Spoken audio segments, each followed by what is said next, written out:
Hey guys, Louie here, and welcome to the weekend. Wow, what a week it was. And I've got new coins to show you. I've got proofs. I've got vintage bullion. We got to talk about the GSR. It's working. And the markets. And wow, I don't know what all to say about all this, but I wished that silver would regain the 24 handle. And boy, I'm so happy that it did.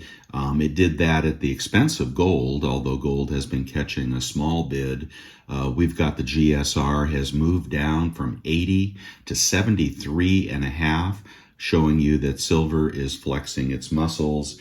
And all the trades I did, I worked out really well up in the 80 GSR range, which, the way that I look at things, an 80 GSR reflects extremely cheap silver. I don't care what number you hang on it related to fiat, because that is transitory. The value is transitory and dropping.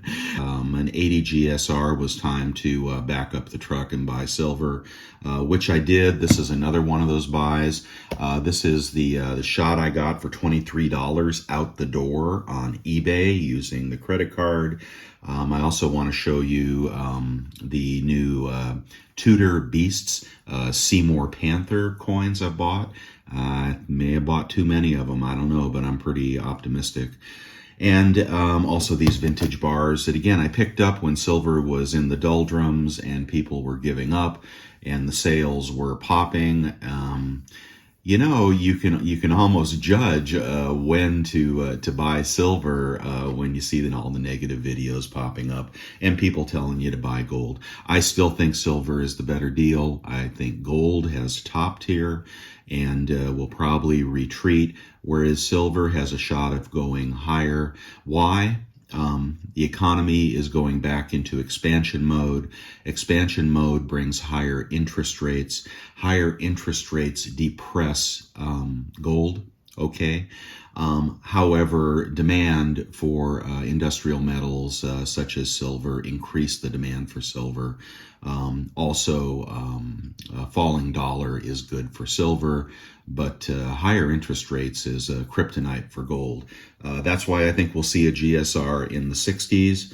But, could this be a false breakout? I don't know. All I know is, it's been good trading gold and silver and stocking more at those lows. Let's go ahead and get into the unboxings. These are vintage bars that I picked up on Silvertown, and about once every 3 months or so, Silvertown will have a sale on some of these vintage bars, whether they're vintage Silvertown bars or they are Englehards or I've bought some really exotic stuff off of Silvertown at reasonable prices, and this was no exception. Went ahead and made an investment in, I think, was it 5? I had to get over the $1,500 mark to avoid sales tax. And here they are. 5 of these Englehards. Okay, there they are. Let's go ahead and take a look at them.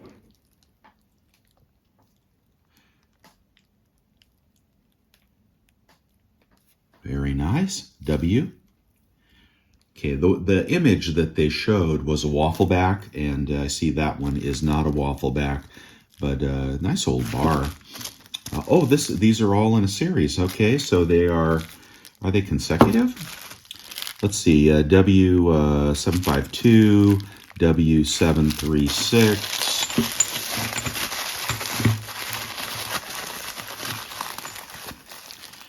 Oh, wow, that's nice. Now these are different.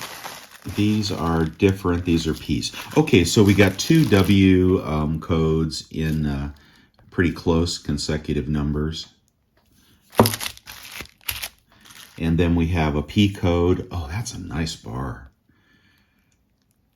I love the patina on that. I didn't study them before I made this video, but that is a nice smooth back. These are a little rougher, kind of a pebbly finish on the front of these. I don't think I've seen that before. Here's another P code. These are just beautiful bars. You should feel this. It's so smooth and authentic. Really nice. Really nice. There's number 4. And here is number 5. Whoa, look at the number on that sucker. 14,401 Engelhardt. Is that a waffle back? No, but that is an old bar there with a number that low. 30 bucks. 30 bucks an ounce. So each one of these bars was 300 bucks for 10 ounces. Out the door, no sales tax. Free shipping, I think. Yeah, these are like different generation bars. So there's 3 different generations. Well, you can't see these now, but there are 3 different generations of Engelhardt bars there. Anyway, I bought close to 300 ounces of silver when we were between 78 and 80 GSR. And this is just one of the things I bought. Now, turning away from bullion for a second, let's go ahead and talk about the Tudor Beasts, right? And I've done a few videos on those. You'll love that. Woo! Play a little song on your silver. All right, I've done a few videos on those. Of course, it is the sequel to the Queen's Beasts.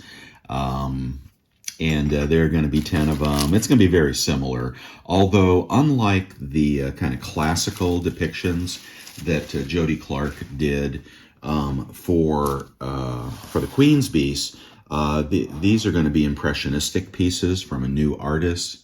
I told you I wanted to get the golds. Unfortunately, they had a limit on the gold. Little dust on that capsule. That is a just spectacular gold piece. This is the Seymour Panther guarding King Henry VIII's wife, who was famous in her own right, Jane Seymour. Here is the obverse. The only thing about these golds is they were pretty pricey. So that, I think, has turned some people off. My quarter ounce was $900 delivered. The shipping was fine. They got it out pretty fast. You'll see these at some of the other retailers, but they're not releasing them until November. You will also see them on eBay.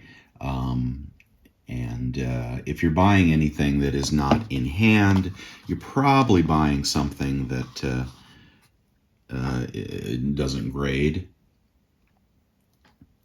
All right, so I picked up about, oh my gosh, I picked up at least a dozen of the proofs.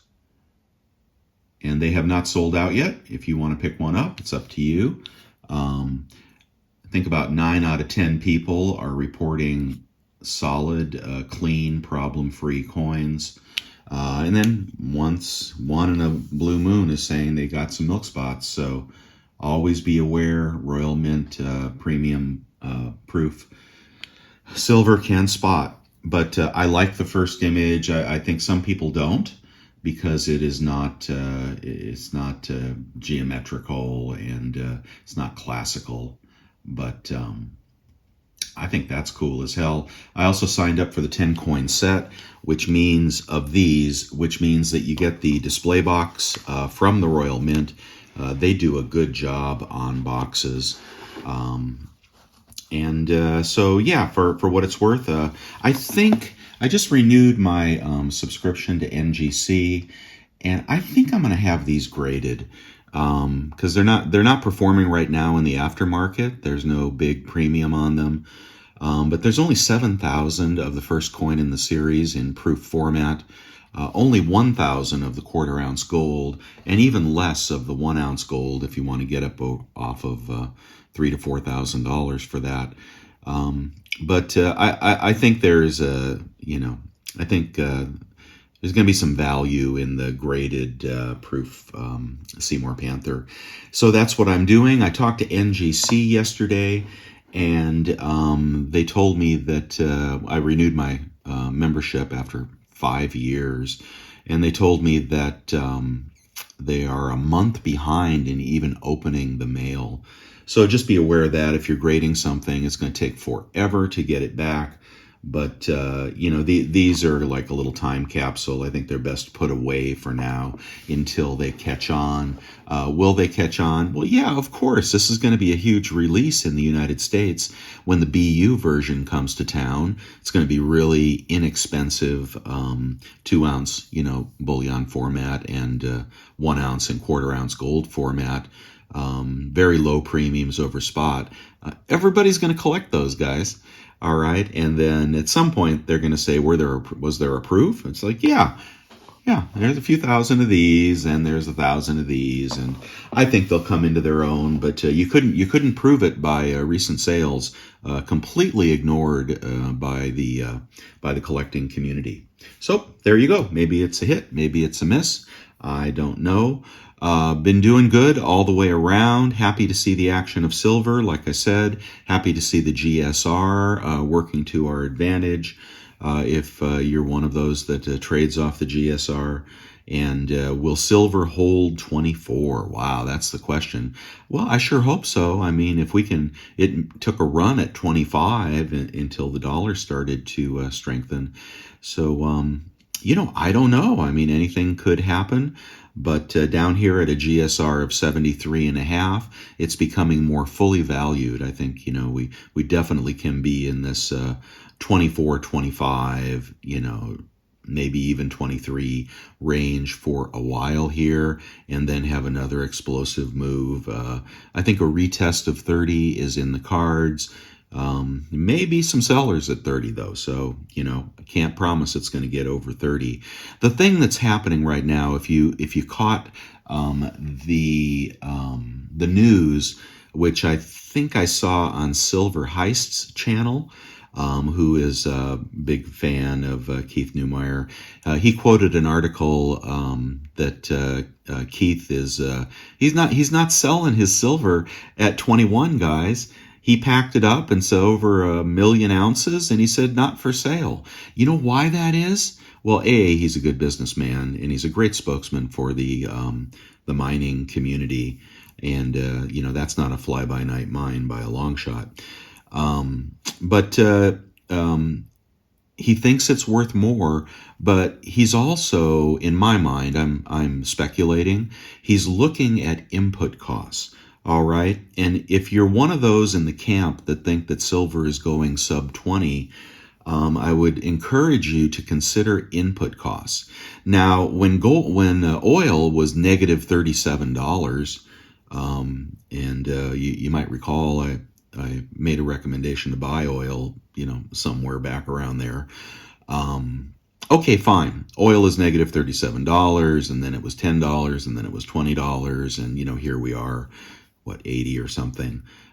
Imagine what that does to the cost of mining. I mean, mining is a oil-driven process.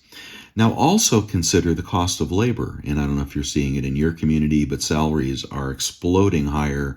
Government CPI, 5 point something % being added to your Social Security checks.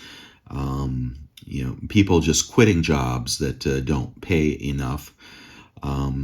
Imagine what the cost of labor is doing. And it's not only labor, it's insurance, it is supplies of all kinds, it is water. They use a lot of water in mining. I don't know if they have to pay for it, by the cubic, metric ton or whatever, but all the input costs are rising.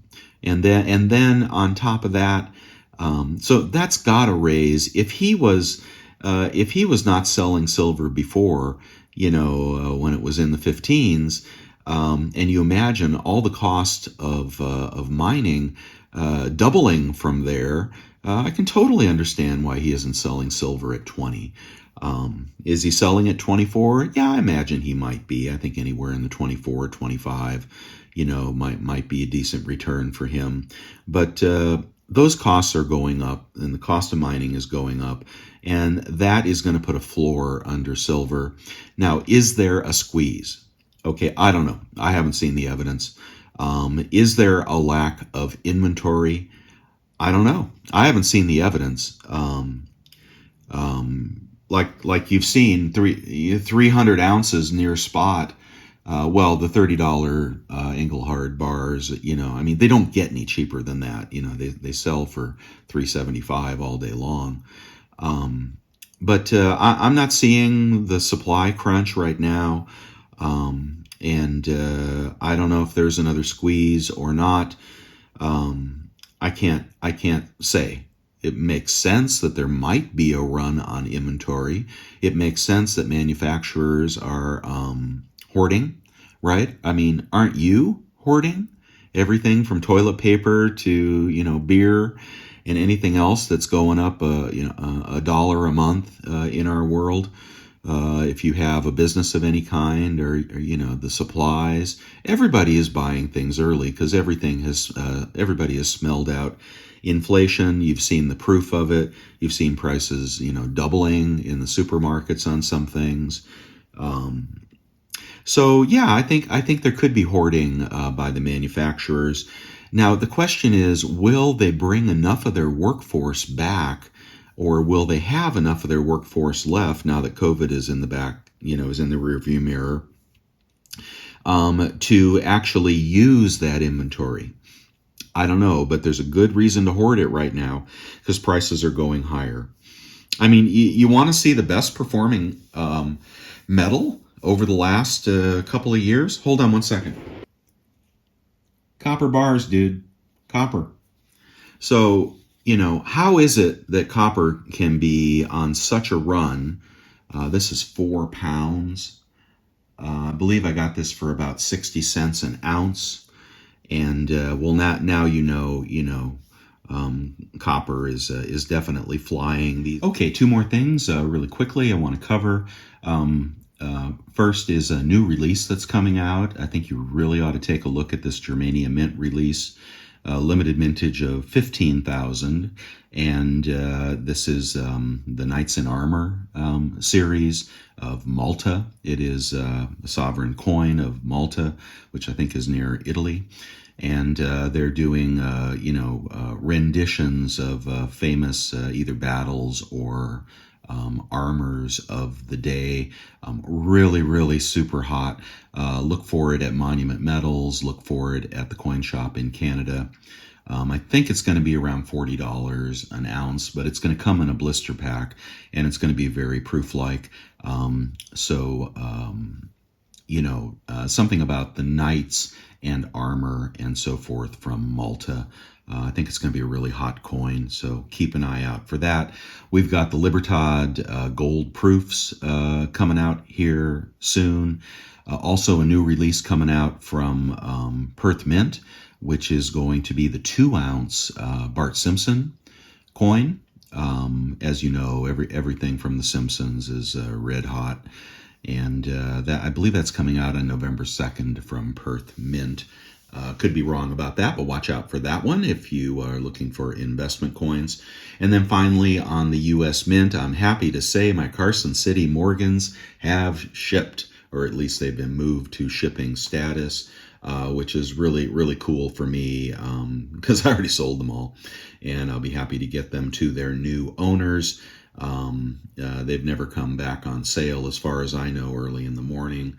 And, a lot of people are grading those. I see the prices pretty high on the graded Morgans and Peace dollars. But in my mind, it was a hot flip. I think if you hold on to those for too long, I think you'll be losing money. So, because there's so many of them. There's, like I said from the beginning, we got nearly 1 million of the Morgans and the Peace dollars. And some of the retailers that grade are, they're already blowing out their rejects, which puts a cap on returns.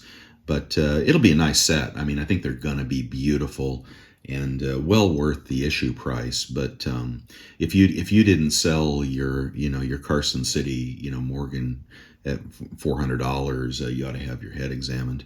But can you get them cheaper? Yeah, but they might be a reject. So that's the U.S. Mint, and I guess we're kind of all out of fun stuff for the year. They're finally shipping months and months later some of the stuff that they promised us, and I think that's just it. We've touched a high in the Morgan Peace Dollar market, and now people will be going for those graded versions.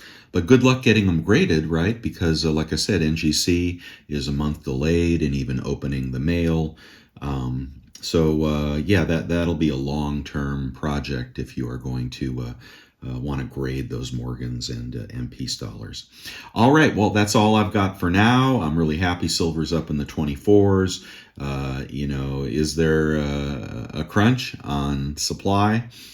I don't know. There's still some pretty low premiums out there. Don't buy Eagles, guys. You don't need to pay a $10 premium on an Eagle, especially an ugly type 2. I think those premiums are going to be coming down, but who knows? Who knows with the U.S. Mint? Are they getting planchets?